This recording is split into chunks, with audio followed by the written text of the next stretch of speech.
Hello students, myself Rohit Srivastava. Metals और non metals के chapter में अब तक हमने कुछ इम्पॉर्टेंट टर्म्स को स्टडी कर लिया था। अब मेटल और नॉन मेटल के चैप्टर में लास्ट पॉइंट कोरोजन, एक लास्ट टॉपिक है कोरोजन, जिसके बारे में हमें स्टडी करना है। ठीक है, so let's start new topic corrosion. ठीक है ना, कोरोजन। कोरोजन के बारे में हम लिखते हैं heating up of metals due to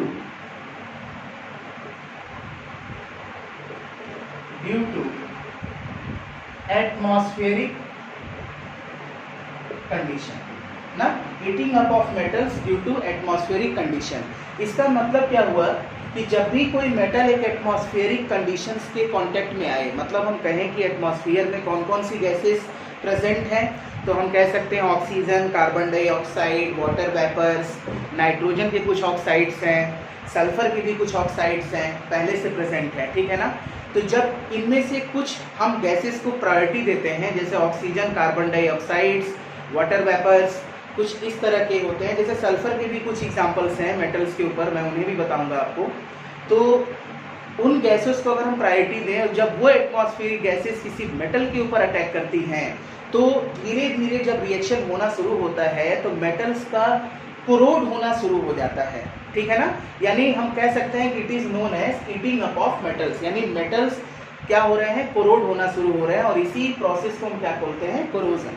ठीक है, अब वो कौन कौन से मेटल हैं जिसके रिस्पेक्ट में कोरोजन का प्रोसेस चलता रहता है, तो हम वो स्टार्ट करते हैं फर्स्ट में आयरन आर्टिकल्स के ऊपर। ठीक है ना, जब भी किसी आयरन आर्टिकल्स के ऊपर किसी भी एटमॉस्फेरिक गैसेज, जैसे मान लीजिए हमने ऑक्सीजन लिया, तो अगर जो भी एटमॉस्फेरिक गैसेज अटैक कर रही हैं तो उससे उस प्रोसेस को हम कहते हैं रस्टिंग ऑफ आयरन। क्या बोलते हैं, रस्टिंग ऑफ आयरन, यानी आयरन का क्या होने लगा, रस्ट होना शुरू हो गया।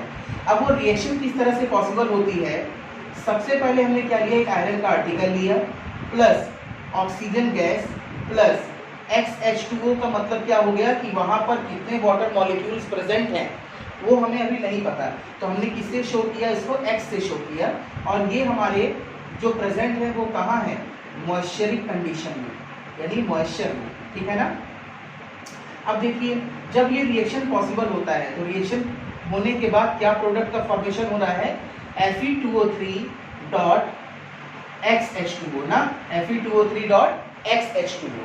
ठीक है, तो अब इसका नाम क्या दे सकते हैं आप, हाइड्रेटेड फेरिक ऑक्साइड ना, फेरिक ऑक्साइड, और ये जो प्रोसेस है वो क्या हो रहा है, रस्ट। यानी हाइड्रेटेड का मतलब वाटर के मॉलिक्यूल्स यहाँ पर प्रेजेंट हैं, कितने हैं ये हमें अभी नहीं पता, तो हमने इसको X से शो किया। ठीक है, तो ये तो है आयरन के आर्टिकल्स के ऊपर कोरोजन हुआ, जिसे हम कहते हैं रस्टिंग ऑफ आयरन, और ये केमिकल रिएक्शन पॉसिबल है। सेकंड हम ले रहे हैं एग्जांपल में कॉपर का मेटल, कॉपर का। अब कॉपर के ऊपर क्या होता है, कॉपर का आर्टिकल लिया प्लस ऑक्सीजन गैस जो एटमॉस्फेयर में प्रेजेंट है, हमने प्रायोरिटी दिया इन गैसेस को, plus CO2 carbon dioxide plus water. ठीक है, तो ये कहाँ पर प्रेजेंट है, ये सब गैसेस और वाटर के मॉलिक्यूल एटमॉस्फेयर में। कहाँ प्रेजेंट है, एटमॉस्फेयर में। ठीक है, तो एटमॉस्फेयर में प्रेजेंट होने के कारण अब ये रिएक्शन किस तरह से पॉसिबल होगा, तो बनेगा CuOH का ट्वाइस डॉट CuCO3। अब इसका नाम क्या होगा, एल्केलाइन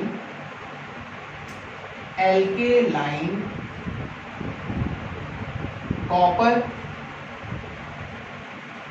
कार्बोनेट ना, एल्केलाइन कॉपर कार्बोनेट। हमने कॉपर कार्बोनेट का मतलब आप समझ ही रहे होंगे, CuCO3। एल्केलाइन क्यों कहा, क्योंकि copper hydroxide is basic in nature ना, इज बेसिक इन नेचर, और बेसिक इन नेचर होने के साथ साथ ये वाटर में सॉल्युबल है, जिसको हमने एल्कलाई बोला था।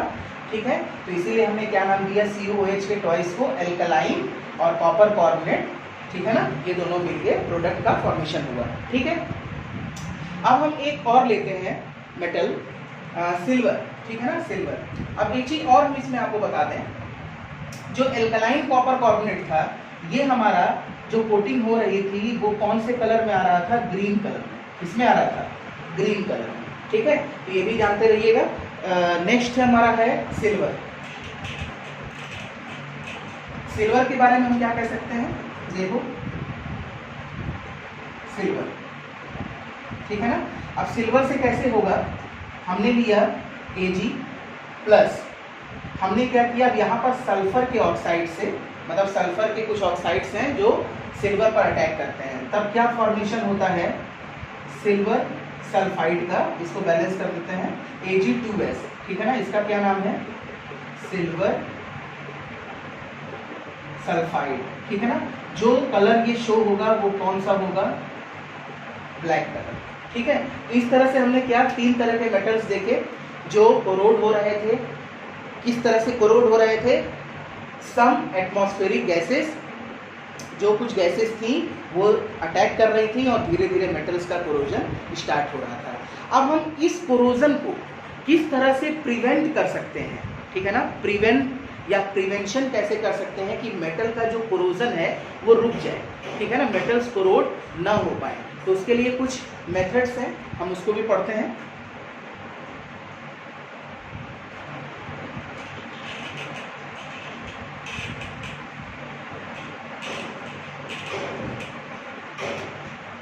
हेडिंग देंगे हम प्रिवेंशन, प्रिवेंशन, ठीक है। फर्स्ट पॉइंट लिखते हैं, greasing, oiling and painting, painting, ठीक है ना। सेकंड पॉइंट है, इलेक्ट्रोप्लाटिंग के भी थ्रू हम कोरोजन रोक सकते हैं, इलेक्ट्रोप्लाटिंग। एंड थर्ड है, coated of iron with zinc, it's called, इस प्रोसेस को हम बोलते हैं गैल्वेनाइजेशन। क्या बोलते हैं, गैल्वेनाइजेशन, ठीक है ना। तो हमने क्या देखा, प्रिवेंशन में हम किस तरह से इसको प्रिवेंट कर सकते हैं, ग्रीस करके, ऑयलिंग यूज करके एंड पेंट करके। सेकंड हमने क्या देखा, इलेक्ट्रोप्लाटिंग। इलेक्ट्रोप्लाटिंग क्या होता है कि किसी भी इलेक्ट्रिसिटी की मदद से हम किसी भी हाईली रिएक्टिव मेटल्स को, जैसे मान लीजिए आयरन के आर्टिकल्स के ऊपर चढ़ा दें, तो उसे हम क्या कहते हैं, इलेक्ट्रोप्लाटिंग, जिससे आयरन का जो कोरोजन हो रहा था वो रुक जाएगा, ठीक है ना, आयरन कोरोड नहीं होगा। थर्ड हमने क्या लिखा, coated of iron with zinc. अगर आयरन के ऊपर जिंक की कोटिंग की जाती है, जिंक की कोटिंग की जाती है, क्यों की जाती है, कि आयरन का आर्टिकल्स का कोरोजन रुक जाए। उस प्रोसेस को क्या बोलते हैं, गैल्वेनाइजेशन। उस प्रोसेस को क्या बोलते हैं, गैल्वेनाइजेशन, ओके।